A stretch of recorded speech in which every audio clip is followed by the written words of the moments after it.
بسم اللہ الرحمن الرحیم نحمدہ ونصلی ونسلم علی رسولہ الکریم اما بعد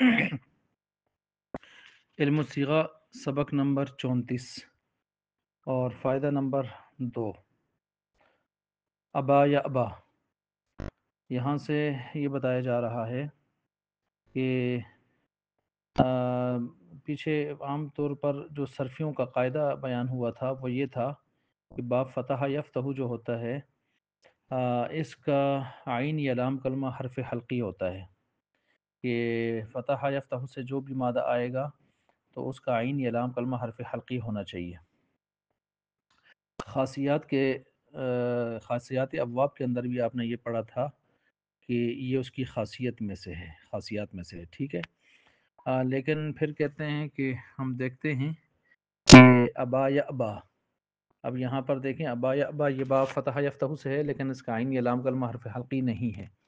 تو عام صرفی تو یہی کہہ دیتے ہیں کہ اس طرح کے باب کیا ہیں، شاذ ہیں، شاذ کہہ کر جان چھڑا دیتے ہیں۔ لیکن یہاں مصنف علم صیغہ، صاحب علم صیغہ جو ہے وہ فرما رہے ہیں کہ میرے استاذ محترم نے اس کے لیے بھی باقاعدہ ایک تعویل اور ایک رول، ایک جو ہے وہ قاعدہ اس کے لیے بیان فرمایا ہے، اور وہ یہ ہے کہ ہر وہ کلمہ صحیح جو فتح یفتح سے آئے، تو گویا انہوں نے یہ والا قاعدہ جو ہے عین یا لام کلمہ حرف حلقی ہو، اس کو مادہ صحیح کے ساتھ لگا دیا ہے کہ وہ صحیح بھی ہونا چاہیے۔ اگر وہ صحیح نہ ہوا، صحیح سے مراد اس کے فا عین لام کلمے کے مقابلے میں حرف علت نہ آیا ہو، تو وہ یہ اس کے بارے میں شرط ہے۔ اب ابا یا ابا میں کہتے ہیں چونکہ یہ صحیح نہیں ہے، اس وجہ سے یہاں پر اس کے لیے یہ شرط نہیں ہوگی۔ یہ انہوں نے یعنی ایک اصول اس کے لیے بیان فرما دیا،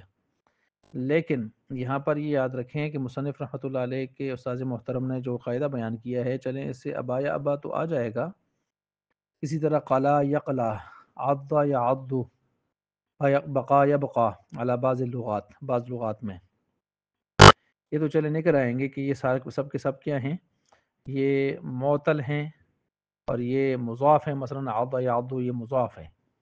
اور قلا یا قلا یہ کیا ہے، ناقص ہے، ناقص یائی ہے، بقا یا بقا یہ بھی کیا ہے، ناقص یائی ہے۔ یہ تو چلیں ان کے حوالے سے تو تعبیر ہو جائے گی کہ یہ صحیح نہیں ہے، لہٰذا ان میں یہ شرط ضروری نہیں ہے کہ عین یا لام کلمہ حرف حلقی ہو۔ لیکن رکن یرکنو یہ تو صحیح ہے، لیکن اس کے باوجود اس کا عین یا لام کلمہ حرف حلقی نہیں ہے۔ اس جیسے جو الفاظ ہیں وہ پھر بھی یہ قاعدہ بیان کرنے کے باوجود بھی وہ شاذ میں ہی جا رہے ہیں، لہٰذا چلیں اس سے اتنا تو ہوا کہ بہت سارے جو شاذ میں جا رہے تھے ان میں سے 70-80% تو شاذ سے نکل گئے اس قاعدے کی روح سے، باقی 20-1% اگر شاذ میں ہیں بھی تو کوئی مسئلہ نہیں ہے، کم از کم 80% تو شاذ سے نکل آئے، اس قاعدے کا یہ فائدہ ہو گیا۔ تو بہرحال خلاصہ یہی نکلا کہ اس قاعدے کی روح سے یا عین یا لام کلمہ حرف حلقی ہونا با فتح یفتح کا یہ صحیح کے اندر دیکھا جائے گا اس شرط کو، باقی جو معطل ہیں، مضاف ہیں یا محموز ہیں یا ابا یہ مرکب ہے نا، ابا ابایا یعنی مطلب ادھر سے محموز الفا ہے اور ساتھ ساتھ ناقص یائی بھی ہے، مرکب ہے یہ، تو ان کے اندر جو بیمار حرف کلمات ہیں غیر صحیح، ان کے اندر اس شرط کا لحاظ نہیں رکھا جائے گا۔